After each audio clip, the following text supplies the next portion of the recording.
I recently watched Poor Things, a film which has divided opinion. For a lot of people, it was the film of the year, and for some, it was average at best. However, I think most people would agree that it is one of the more unique and bizarre films we have seen in a while. It felt a bit similar to Beau is Afraid, both in its humour as well as its craziness. But what did it all mean, if anything, and what are some of the messages we can take away from it? There is so much to unravel that I will undoubtedly miss a lot of things out.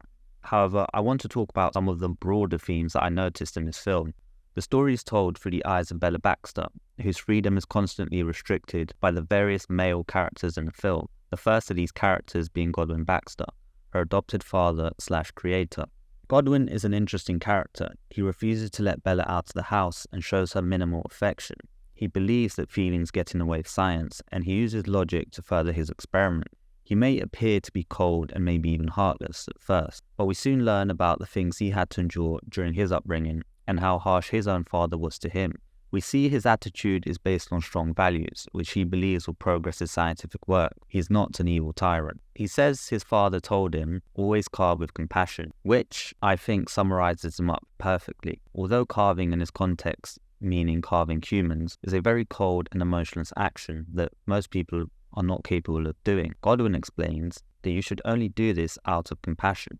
In other words, what is at the heart his cold and harsh character is compassion. Godwin says something very interesting when speaking to Max. He says that when exploring the unknown, we will undoubtedly experience pain, but we must explore the unknown to progress. I think this is a very fundamental truth in all aspects of existence. The unknown is something we need to explore in order to find the truth. Whether we are talking about scientific experiments or our own unconscious mind, we have a need to explore the unknown. However, we will undoubtedly suffer as a consequence of this. These values are passed down to him from his father, who is the founder of the university at which he teaches, a fundamental pillar of knowledge in the society. Eventually, Godwin puts his love for Bella above his scientific experiment and lets her free into the world. I believe Godwin's character represents the necessity for masculinity in its cold and logical form, both in society as well as in life. After all, he is the reason Bella is alive, and I think this is something that Bella realizes when she comes back to him and forgives him for keeping her locked away. I also think that the first part of this film loosely resembles the Adam and Eve story, with Godwin obviously representing God as Bella calls him, Bella being Eve, created for Adam, who is Max. Duncan is a snake who persuades Bella to disobey God and run away with her. The house sort of resembles the Garden of Eden,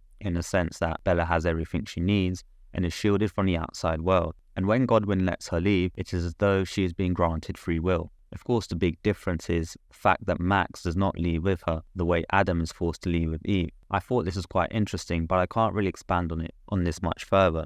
Next, we have Duncan Wedderburn, who Bella runs away with. We now see the film has colour, and the outside world is intriguingly extravagant, resembling the way the world would look like to a child. However, there are many things that Bella does not do that we would expect a child to do. We never see her miss home or her father. We never really see her be scared or worried, as we would expect a child away from home for so long to be. I do not mention this to criticise the film, but instead I think the reason for this is because the film is more concerned about exploring masculinity and femininity rather than childhood and adulthood, with Bella's mental age being a way of emphasizing the honesty and naivety that we can all relate to even as adults.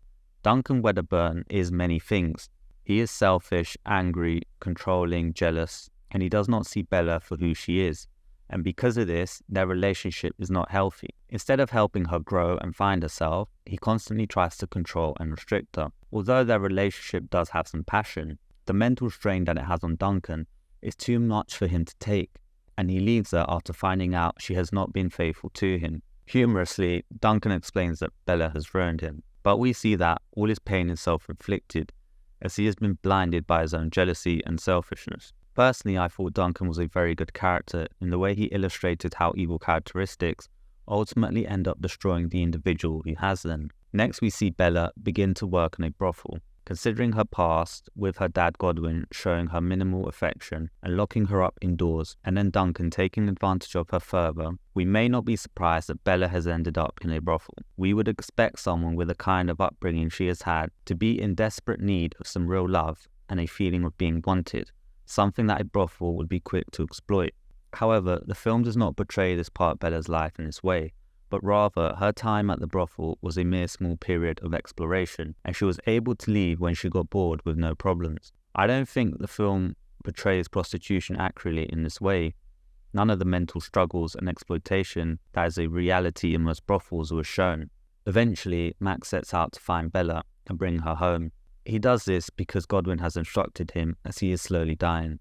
When Bella returns home, she forgives Godwin for locking her up. Her time away has given her a lot of perspective, and she has realized that he truly loves and cares for her, unlike Duncan and a lot of the other people she has met on her travels. She has also realized that Max cares for her, and unlike Duncan, he does not judge her and has her best interests at heart. So she decides to ask if he would marry her. At this point of the film, we are thinking Max is the good guy. He is everything Duncan isn't. He will say yes and they will have a happy marriage. Although Max does say yes, Bella's response caught me by surprise. Bella says she wants to marry him out of convenience. This of course shocks Max, who insists that their relationship also has a lot of passion. However, it is clear that Bella does not feel this. Although Bella's and Duncan's relationship was very unhealthy and could not be sustained, it did have one thing that Max and Bella's relationship doesn't, and that's passion. This was quite evident. Bella and Duncan would constantly argue and then make love. Duncan, for all his sins and selfishness, did do one thing that Max didn't, and that's fight for Bella, both literally and figuratively. He did a lot to be with her. He disobeyed Godwin, left his old life behind him, and ran away with her, something that Max wasn't prepared to do. Although Duncan's desire to be with Bella may have immoral foundations, perhaps this deep feeling of being wanted and desired that Duncan made Bella feel is what made their relationship so passionate. What is more important in a relationship, commitment or passion? Is passion a necessity? These are all questions that the film does not explore. However, if we can say that Bella is anything, she is most definitely naive, and perhaps her thinking that their marriage can survive without any passion fell from her is naive. Bella and Max do not get married, as the wedding is interrupted by General Alfie Blessington, who Duncan has led to the ceremony in revenge for the wrongdoings he believes Bella has committed against him. Bella then leaves the ceremony with Alfie and does not marry Max. There are several reasons as to why Bella may have done this. Firstly, she is of course intrigued by the life her parents had and wants to know who they were. But why did she leave Max at the altar? She could have arguably married him first and then later learnt about her parents from her dad Alfie. Perhaps this was another indication that she does not truly love Max, or maybe it is just a reflection of her impulsive nature due to her immature, childish mind. Sigmund Freud, however, may have argued that she did this because she felt a physical attraction to her father, as described in the Oedipus complex. After all, she left with her father, knowing that he sees her as his wife. She quickly realizes this was a mistake when Alfie Blessington turns out to be a sadistic man who is even more controlling and immoral than Duncan, and who plans to mutilate Bella's genitals. Even though Alfie claims that Bella's mum had a similar nature to him, we assume that she didn't, and that she committed suicide because she couldn't take living with him anymore. In the end, Bella manages to get away, of course, and takes revenge on Alfie Blessington by transplanting the brain of a goat into his body. So why is the title of the story Poor Things? As mentioned earlier, the naivety and honesty with which Bella explores the world is something very relatable even as adults. Perhaps we are all poor things who are naive to the world and have to learn about it from our mistakes.